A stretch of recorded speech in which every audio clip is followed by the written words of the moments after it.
নমস্কার, শুভ সন্ধ্যা বন্ধুরা। আমার সন্ধ্যা কথা চ্যানেলে আপনাদের স্বাগত জানিয়ে আসুন শুরু করি আজকের গল্প।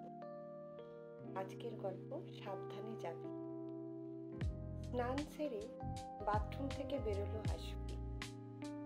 গায়ে হাউস কোট লেপটে আছে, শরীর থেকে মাতাল করা বডি ওয়াশের সুগন্ধ, চুল থেকে টুপ টুপ জল ঝরছে। ব্যালকনিতে এলো আশফি। তারে 4টে ক্লিপ ছাড়া আর কিছুই নেই।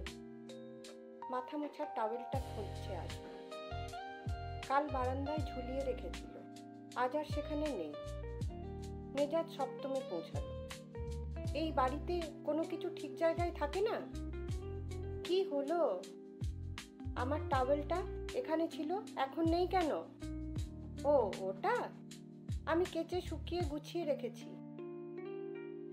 এই তোমার গোছানো চক্করে আমি কিছুই খুঁজে পাই না। গোছানো গোছানো বাতিকটা এবার ছাড়লে ভালো হয়। আশফির কথায় পরিপ্রেক্ষিতে নীরব থাকে বক্তা। টাওয়েল জড়িয়ে কুর্তি পাজামা পরিধান করলো আশফি। খাবার পাবো না বাইরে খেয়ে নেব? মুখে হালকা মেকআপ প্রলেপ দিতে দিতে চিৎকার করলো আশফি। খাবার জন্য টেবিলে আসতে হবে। আমি নিশ্চয়ই ছোটবেলার মতো খাইয়ে দেব না? রান্নাঘর থেকে উত্তর এলো। হয়েছে কিনা জিজ্ঞাসা করছিলাম। ওই প্রান্ত থেকে কোনো উত্তর ভেসে এলো না। ভেজা চুলে একবার চিরুনি দিয়ে ডাইনিংয়ে এলো আশফি। টেবিলে থালায় সাজানো ধুমায়িত ভাত আর আলু সেদ্ধ। ঘিয়ের গন্ধে মৌ মৌ করছে। পাশের প্লেটে রাখা একটা ডিম সেদ্ধ। গরম ভাত ভাঙলো আশফি। আঙুলে গরম স্পর্শ পেল। উফ, কি গরম ভাতটা! একটু চাড়িয়ে দিতেও পারোনি? যার উদ্দেশ্যে কথাটা বলল সে অতিশয় মৌন হয়ে দরজায় ঠেসান দিয়ে দাঁড়িয়েছিল। অর্ধেক খাওয়া শেষ হতে দেখে অস্থির হলো। সে সাহস নিয়ে দুটো ফটো টেবিলে মেরে ধরল। ভ্রুযুগল নিকটবর্তী হলো আশফির। এগুলো কি? এদের খাবো? না, শোন না, এদের মধ্যে একজন। তুমি আবার শুরু করলে? লজ্জা নেই না? আমি এখন বিয়ে করতে পারবো না। তুমি জানো না আমার অবস্থা? প্রাক্তনকে এখনো ভুলতে পারিনি। আর কতবার কতভাবে বললে তুমি বুঝবে? এভাবে কতদিন চলবে মনা? আমার যদি কিছু হয়ে যায় তোর কি হবে বলতো? সেই একই ক্যাসেট বাজিয়ে চলেছ। সংসার তোমার জন্য হবে না। সকাল থেকে 24 বার ফোন করলে শ্বশুরবাড়ির লোক আমাকে তোমার কাছে ফিরে যেতে বলবে। ধুর, খাওয়ার সময়ও শান্তি নেই। অমনি করিস না, খেয়ে নে।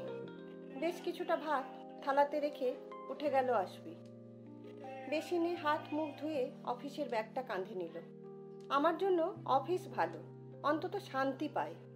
দম দম পা ফেলে নিচে নামতে থাকলো। অপরাধীর মতো মুখ নিয়ে দাঁড়িয়ে থাকলো ঘরের অন্য সদস্য। বাইরে এসে ক্যাব বুক করতে উদ্যত হলো আশফি। অন্যদিন ঘর থেকে করে, তারপর নামে। আজ পরিস্থিতি অন্য ছিল, তাই দ্বিতীয় রিপুকে সঙ্গী করে রাস্তায় এসেছে। সামনের দৃশ্য দেখে ক্রোধ আরও বাড়ল। তুই টিফিন বক্স আনতে ভুলে গিয়েছিলিস। তোমাকে কে আনতে বলল? শান্তি দাও না কেন? নিয়ে যা, কি খাবি? যা পারবো খাবো, প্রয়োজনে না খেয়ে থাকবো। সামনে এগোতে থাকলো আশফি। পেছনে এগোতে থাকলো সেই মানুষটি। কিন্তু আশফির গতির কাছে পেরে উঠল না। হাঁপাতে হাঁপাতে বলল, সাবধানে যাবি। কয়েক পা সামনে অগ্রসর হয়ে প্রচণ্ড শব্দে ঘুরে তাকালো আশফি। তারপর সন্ধে 6টা। সূর্যের কাজের মেয়াদ শেষ হয়ে কাজে ফিরেছে তারারা। আকাশে জলজল করে জ্বলছে। সেই সাথে কর্মরত শুক্লপক্ষে তৃতীয়ার এক ফালি চাঁদ। সকলেই বাড়িতে শঙ্খধ্বনিতে মুখরিত। ধূপের সুগন্ধি বিহ্বল। আশফির বাড়িতে আজ সুগন্ধির উৎসব। হরেক রকম ধূপ একসঙ্গে জ্বলছে রজনীগন্ধার গন্ধে। মৌম করছে চতুর্দিক। শুধু ওর বাড়িতে শোনা গেল বলহরি হরিবোল। চুল্লিতে ঢোকানোর আগে শেষবারের মতো প্রাণপ্রিয় মৃতদেহটাকে চুম্বন করলো আশবি। দূর থেকে দেখলো জ্বলতে শুরু করেছে সেই দেহ। তখনও আশবি পাষাণের মতন স্থির। কেন টিফিন দিতে এলে বলো তো? না এলে কিছুই হতো না। এক দৃষ্টিতে তাকিয়ে থাকলো চুল্লির অভিমুখে। তোমাকে খুন আমিই করেছি। আর আগুনের দিকে তাকিয়ে থাকতে পারল না। ছুটে বাইরে গিয়ে ছাতিম তলায় বসলো। দুঃখে কেঁদে বলল, মা সাবধানে যাবে, আমিও কেন তোমাকে বললাম না। কলমে সঞ্চারী চ্যাটার্জি, কণ্ঠে মৌমিতা। কেমন লাগলো জানাবেন। যদি গল্পটি ভালো লেগে থাকে একটি লাইক, শেয়ার আর সাবস্ক্রাইব অবশ্যই করবেন। নমস্কার।